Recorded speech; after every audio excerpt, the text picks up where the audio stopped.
Hi, this is Tom Hess, and I'm glad that you've come here to check out this video to learn more about how to teach guitar classes.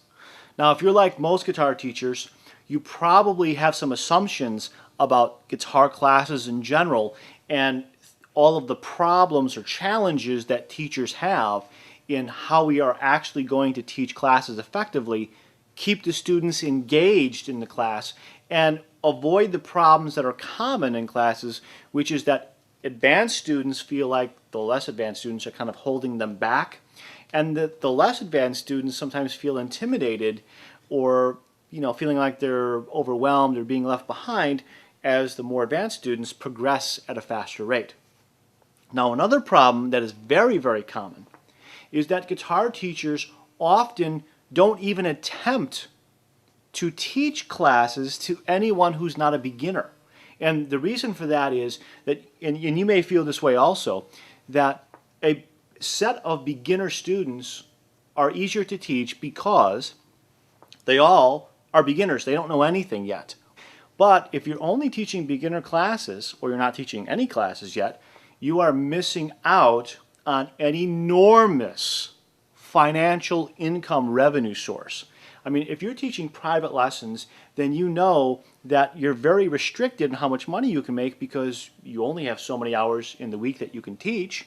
So you can only take on so many students. So it's very easy to see how you're going to hit a glass ceiling with, teaching private lessons only. However, teaching classes offers brand new benefits that students cannot and will not ever get from you as you teach them private lessons. It doesn't matter how great of a teacher you may be, the format of private lessons itself is simply restricting. They're not going to get experience playing with others.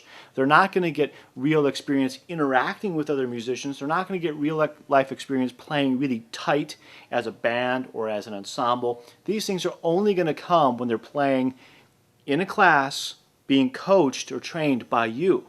Okay? So let's get back to this issue of what is really the root cause or the root problem or the root challenge that you as a teacher may have with teaching group classes. And that is this: students are going to progress at different speeds. Some students are going to move slowly, some students are going to move fast.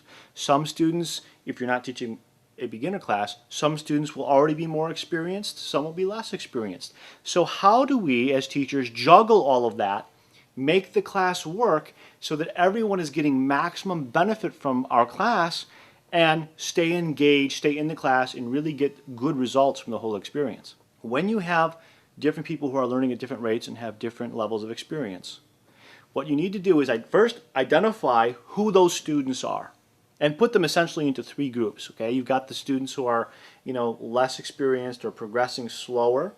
Then you've got the people who are about in the middle, average, and then you've got, your superstars of the class, the ones that know more or progress faster or are more committed or whatever, okay? So you got three essential groups that you break them into. Now, what I'm going to suggest for you to do is to create some core content for the class, whether it's a, songwriting class or a guitar technique class or an improvising class, whatever it is, okay?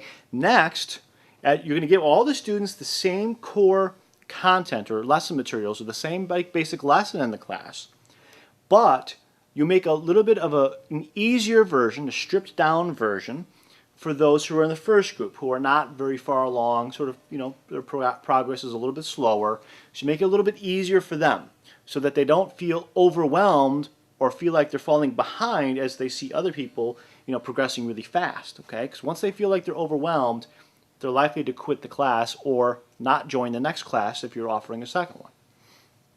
Okay, now the more advanced students, in order to make them feel like, oh, this is too simple or this is too easy or, the slower people are holding us back, you just simply make a harder version for them.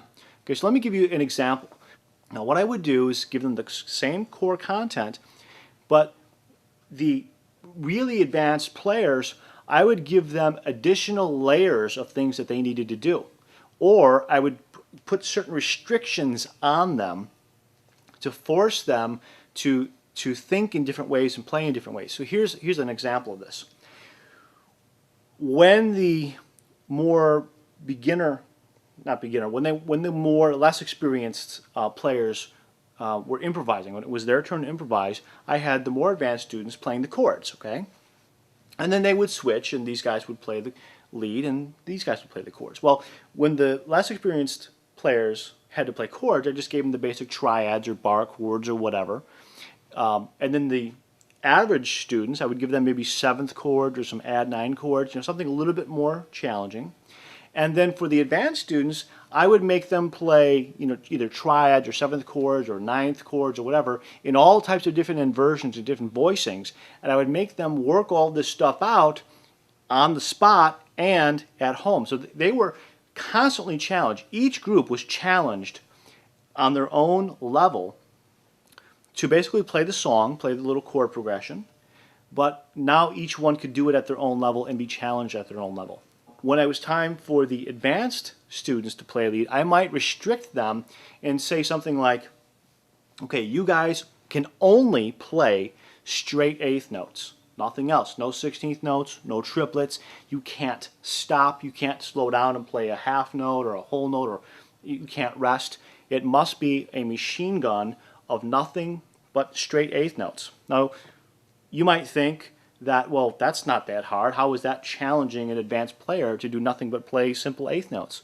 Well, if you've ever done that, you'll realize it's very hard, because it's very hard to not pause or to not want to speed up or slow down. So in order for the students to come up with good phrases, good distinct melodies, they rely very much on rhythm.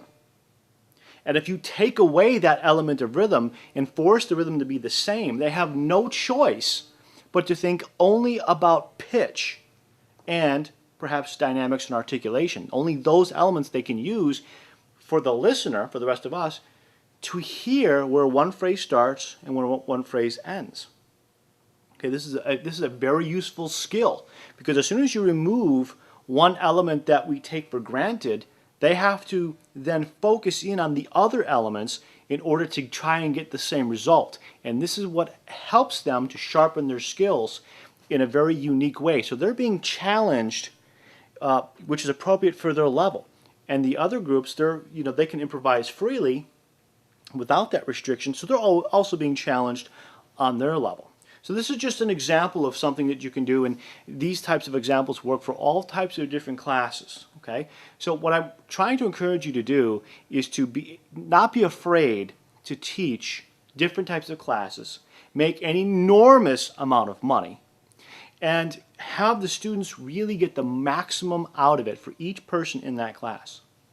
Now, I mentor guitar teachers like yourself to do these very same things, as well as a bunch of other things. And I have students that I mentor, guitar teachers who I mentor, who are teaching hundreds of students. One teacher teaching hundreds of students and making hundreds of thousands of dollars. But today, this video is really not about that. I have a specific program. It's called the Elite Guitar Teachers Inner Circle. Okay, you can find it at my website if you're interested in that. But what I'm going to encourage you to do right now is come to the link below at my site. I'm not selling anything at this link. I have some free online resources for guitar teachers, such as self-assessments, such as a very special 22-minute video about teaching classes that goes into more detail than I'm going into here, and some other things for you that I think you'll find extremely useful. What I want you to do is start with the self-assessments, okay? And when you answer these questions, I'm going to give you some very targeted, very specific feedback on each question that you answered. So if we can identify a weakness that you have, I'll help you by showing you how you can strengthen that weakness. Specifically, what you can do to improve in this area, or that area, or this area, or this area. And I do that both on the teaching skills side and also on your teaching career, your ability to make money, grow your business.